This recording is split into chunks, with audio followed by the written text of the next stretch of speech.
Iran Israel की जंग भले ही थम चुकी हो, लेकिन अब जो कहानियां सामने आ रही हैं वो दुनिया को चौंका रही। ये खुलासा है ईरान के उस मिशन का जिसमें उसने अमेरिका के सबसे बड़े मिडिल ईस्ट बेस कतर के अल उदीद एयर बेस को निशाना बनाया। लेकिन ये मिशन पूरी तरह फ्लॉप हो गया। अमेरिका और कतर ने मिलकर कैसे ईरान की मिसाइलों को हवा में ही ढेर कर दिया, इस रिपोर्ट में आपको दिखाते हैं। कैसे फेल हुआ ईरान का मिशन कतर, कैसे नाकाम हुआ अमेरिकी बेस पर हमला, कतर अमेरिका की ज्वाइंट ऑपरेशन की कहानी। 23 जून की सुबह पूरी दुनिया की निगाहें ईरान और इजराइल पर टिकी थी, लेकिन उस सुबह एक सीक्रेट ईरानी ऑपरेशन कतर की राजधानी दोहा की ओर से बढ़ रहा था।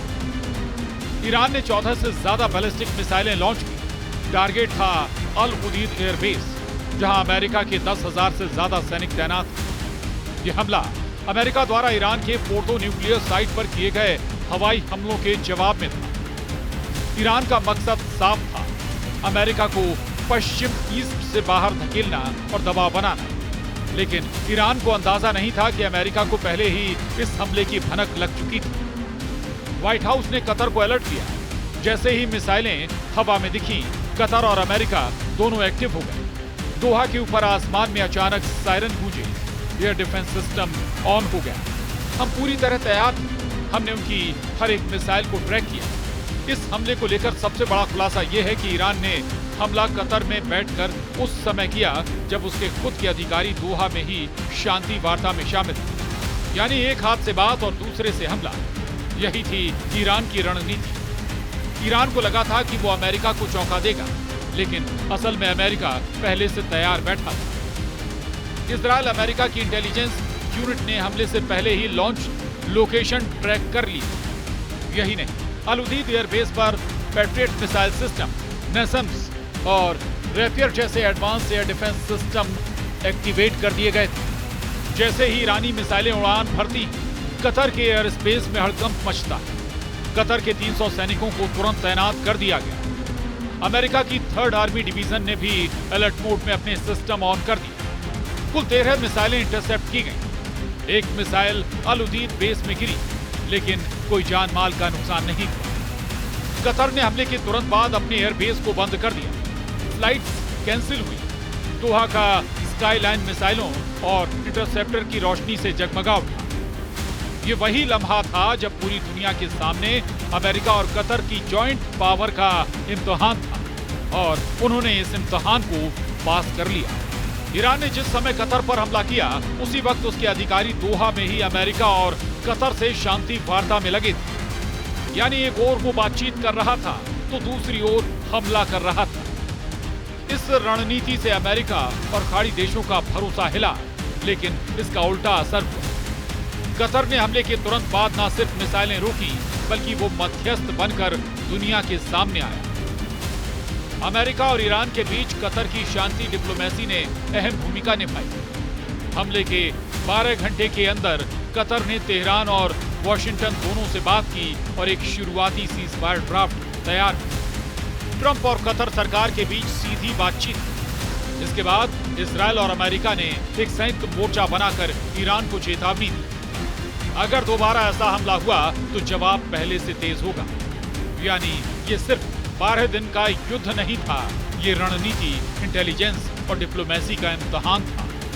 12 दिन की जंग में जिस ईरान को कई मोर्चों पर मुंह की खानी पड़ी, वो अब भी इजराइल को धमकाने से बाज नहीं आ रहा है।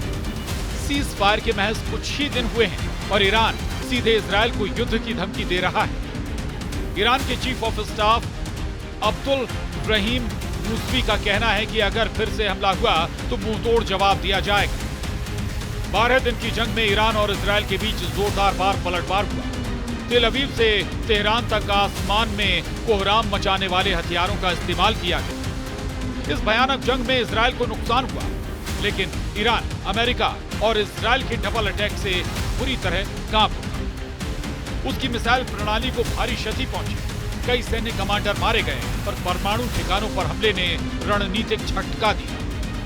इसके बावजूद अब ईरान की सैन्य कमान खुलेआम धमकी दे रही।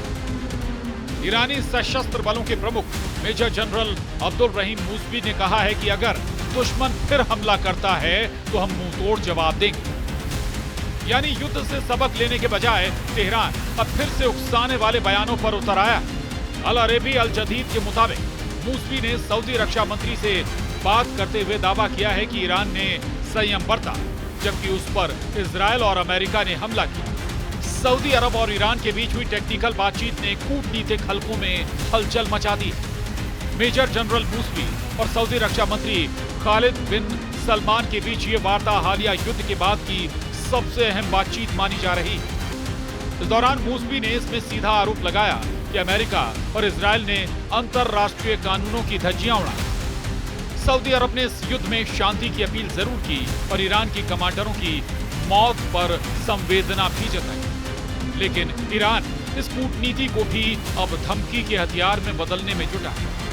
सीजफायर के बाद जब दुनिया शांति की उम्मीद कर रही है, तब ईरान अपने बयानों से फिर बारूद की बुनियाद डाल रहा है। मेजर जनरल अब्दुल रहीम मूसवी ये भी कहते हैं कि हमें दुश्मन के वादों पर भरोसा नहीं, हम हर हमले का मजबूती से जवाब देंगे। साफ बताता है कि ईरान युद्ध विराम को स्थायी समाधान नहीं मानता, लेकिन सवाल यह है कि क्या धमकियों से कोई भरोसा जीत सकता है। ईरान खुद युद्ध में बुरी तरह पस्त हुआ है, उसके कई परमाणु और सैन्य ठिकाने ध्वस्त हुए। वैश्विक स्तर पर उसकी छवि पर भी सवाल उठे। फिर भी तेहरान का रुख वही उकसावे वाला है। सच यह है कि अब जब ईरान अलग थलग पड़ता जा रहा है तो बयानबाजी के जरिए खुद को ताकतवर दिखाने की कोशिश कर रहा है। इन सब के बीच ईरान की ओर से एक बार फिर होर्मुज की खाड़ी को बंद करने की धमकी दी गई। ईरान के चैंबर ऑफ कॉमर्स के मेंबर मसूद दानिशमंद ने ये चेतावनी दी कि अगर होर्मुज की खाड़ी से ऑयल शिप्स की आवाजाही रोकी गई तो यूरोप और अमेरिका की हालत खराब हो जाएगी। उन्होंने कहा कि इस जंग का असर उन देशों पर भी पड़ेगा जिनका इनसे कोई सीधा वास्ता नहीं है। उनका दावा था कि अगर ईरान ने ये कदम उठाया, शिपिंग, इंश्योरेंस और दूसरे खर्चे जबरदस्त बढ़ जाएंगे, जिससे पूरी दुनिया की इकोनॉमी हिल सकती है। Bureau report, news 18।